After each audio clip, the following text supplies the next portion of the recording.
You're watching Risk SA TV. I'm Sarah Bassett. We're at Sun City for the first day of the PSG Annual Conference. I'm joined now by Dan Hugo, Chief Executive of Distribution for PSG Group.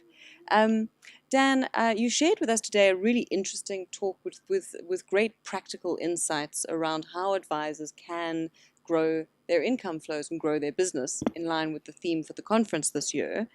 And you shared a number of success strategies for advisors that have done particularly well within the PSG fold. Could you share a few insights around that, some of the key strategies for advisors who couldn't be here today? I think people overcomplicate their lives. Advisors overcomplicate their lives. So I think the key strategy that for success is to simplify everything they do in a particular office. And when we talk about simplification, I mean, we talk about the systems, processes, and typically people. So have good people, ensure that you have very good systems that can support your processes. Now those processes are typically how you communicate with your clients, how you manage your business from the back office all the way through to the front office, which is client facing. On the investment side, your investment profiles that you set up for clients, the way you manage those profiles is once again not to overcomplicate. You spoke also about certain concerns that advisors have and ways that they might mitigate them. And a key concern at the moment, given the current environment and the long bull run that we've had on the market, is the prediction that we're looking at market volatility coming up.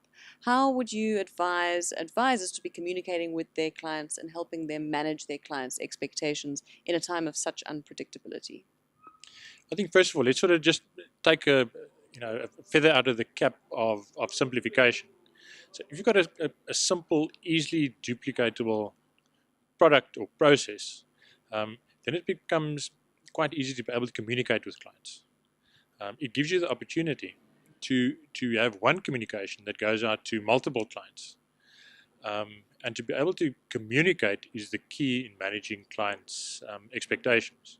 So in a market with a lot of volatility, and we've experienced a lot of volatility the past year already, it's how do you actually manage that expectation, communicate with your client, whether it's face-to-face, whether it's by telephone, whether it's by electronic communication, but communicate with your client. The final thing was you were looking at opportunities and the fact that there are a lot of common problems which actually have solutions which can turn them into opportunities.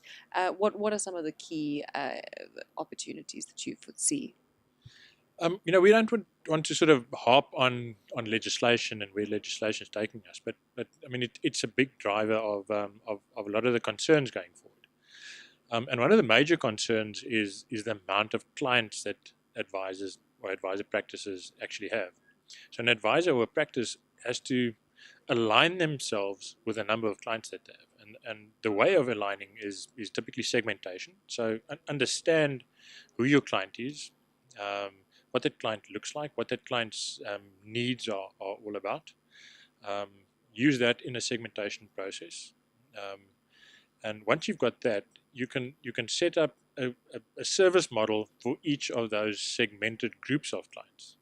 So you know exactly what the product, what the service, what the way of communication it is that you will be applying to each of those segments of clients. So it starts off with segmentation. It gives you the opportunity to communicate correctly. It also gives you an opportunity to actually expand on your practice, because typically you aren't getting to those clients. So, I mean, there are lots of, I think, opportunities that you can bring additional people into your practice to be able to grow your practice in that way. So with segmentation, when it gives you an opportunity to communicate, as I've said earlier, gives you an opportunity to know what group of clients you can you offer whatever service it is that you're offering and at what level you're offering those services, and it gives you insight into what clients you can actually farm off to a partner or a junior advisor in your practice. Interesting. On that topic of spending time with clients and ensuring that you're getting to them, you had some interesting insights around time management and how particularly successful advisors divide their time. I think that's probably one of the biggest challenges that advisors have is how much time do you actually spend with a client? Or how do you actually allocate your total time within a particular practice? I mean, how often you want to play golf and how often you want to sit in front of clients.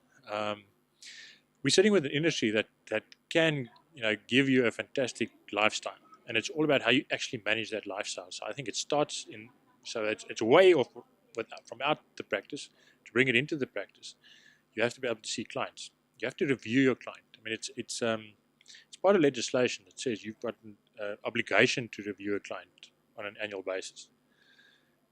If you don't review a client, you don't have the ability to interact with a client, and that interaction with a client will generate new business. But client interaction typically takes time. So how do you actually utilize your time? And it's once again back to segmentation that gives you the ability to know how much time you can spend with what clients. Have good systems and processes within your office that can buy or save you time to once again give you time to spend in front of a client.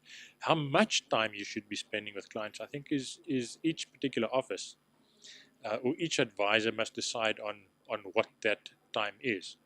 Our successful advisors are spending 60+% of their time in front of clients. So if I take that as an analogy, to be successful, then I'd say the majority of your time should be spent in front of clients.